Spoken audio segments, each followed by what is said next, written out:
Hello दोस्तों, मैं हूं आपका दोस्त एडवोकेट शिवेंद्र प्रताप सिंह। आज हम बात करेंगे किसी भी पत्नी के द्वारा आपके ऊपर जो एफआईआर रजिस्टर कराई जा रही हो उसे कैसे रोकें। कहने का ये मतलब है, अगर आपकी पत्नी आपके खिलाफ किसी भी धारा में एफआईआर रजिस्टर कराने जा रही हो या ऐसा लगता है कि आपको आप दोनों के बीच मतभेद बढ़ गया है और इतना बढ़ गया है कि अब मामला मुकदमों तक पहुंच जाएगा, तो कोशिश ये रहे कि आप सुलह समझौता करके ये मामले का निस्तारण कर लें। अगर बात बिगड़ती है और सुलह समझौता के माध्यम से नहीं भी हो पाता है तो दूसरी कोशिश आपकी ये होनी चाहिए कि कोर्ट के माध्यम से ही 13B अर्थात आपसी सहमति से तलाक की प्रोसीडिंग कर लें और उससे आप लोग अलग हो जाए। अगर उससे भी मामला निस्तारण नहीं हो पाता है और आपको लगता है कि हमारे खिलाफ झूठी एफआईआर न रजिस्टर्ड होने पाए, तो मैं आपको बताता हूं एक अच्छा सा रास्ता और उसके माध्यम से पत्नी की एफआईआर नहीं रजिस्टर्ड की जाएगी। कैसे नहीं रजिस्टर्ड की जाएगी मैं आपको बताऊंगा। सबसे पहले तो आप ये काम करिए, जहां भी पत्नी द्वारा एप्लीकेशन दी गई या एफआईआर रजिस्टर्ड कराने की कोशिश की जा रही हो, आप भी वहीं एक एप्लीकेशन दीजिए कि साहब ऐसी बात नहीं, ऐसी है। आपके पास भी एविडेंस होगा, पत्नी के पास भी एविडेंस होगा। अब अगर जिस कोर्ट में उसकी सुनवाई चल रही हो उसी कोर्ट में आप भी जब एफआईआर फाइल कर देंगे, मुकदमा दाखिल कर देंगे या 156(3) में चले जाइए कोर्ट, वहां से रजिस्टर्ड कराइए।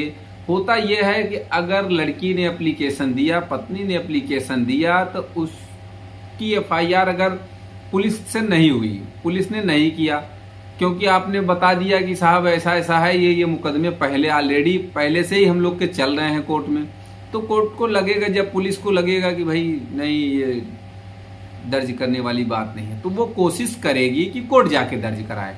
दूसरी बात ये, अगर मान लेते हैं कि पत्नी 354 और 376 में कोशिश कराए रजिस्टर्ड करने की एफआईआर की, अब इसको जेल भेजना है। भाई वो अगर उसे मौका नहीं मिल पाया किसी भी तरह से, तो वो कोशिश करेगी कि ऐसी धाराओं में मुकदमा दर्ज कराया जाए जाकि इसको जेल हो जाए।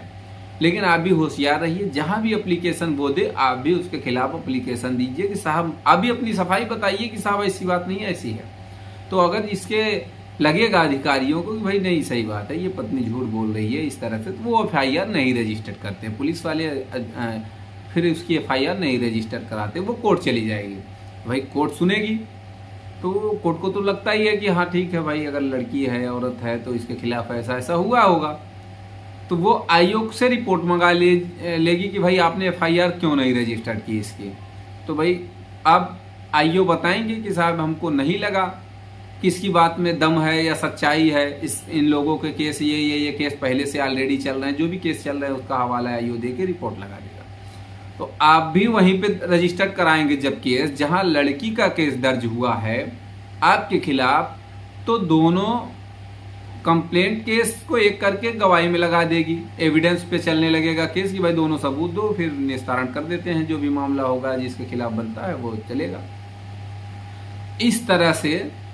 और आप जब लड़ेंगे तभी मुकदमा जीतेंगे। दूसरी बात ये कि अगर आप पत्नी पे छोड़ देते, वो एफआईआर लगा दी, दर्ज करा दी, या फिर जमानत कराइए, केस लड़ते रहिए, तो ये तो आम प्रोसीडिंग हो गई, ये आपको बिल्कुल करना ही करना पड़ेगा।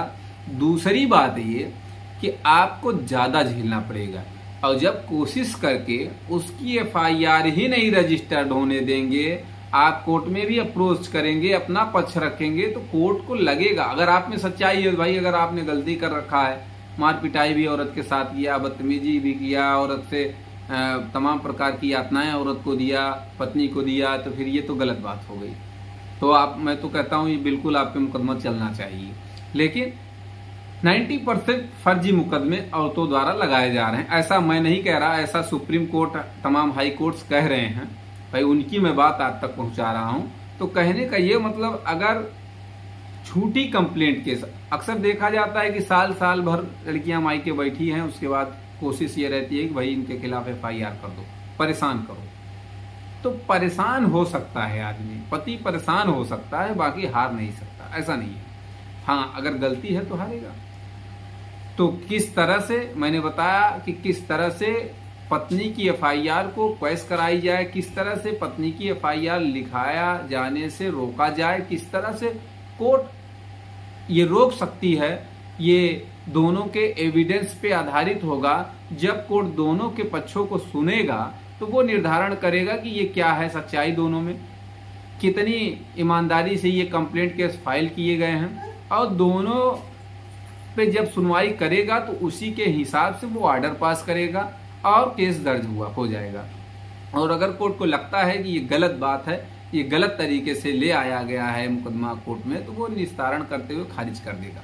उम्मीद करता हूं, आशा करता हूं आज की जानकारी आपको पसंद आई होगी। अगर जानकारी पसंद आए तो वीडियो को लाइक करिए, शेयर करिए। YouTube चैनल SP 72 कानून को जरूर सब्सक्राइब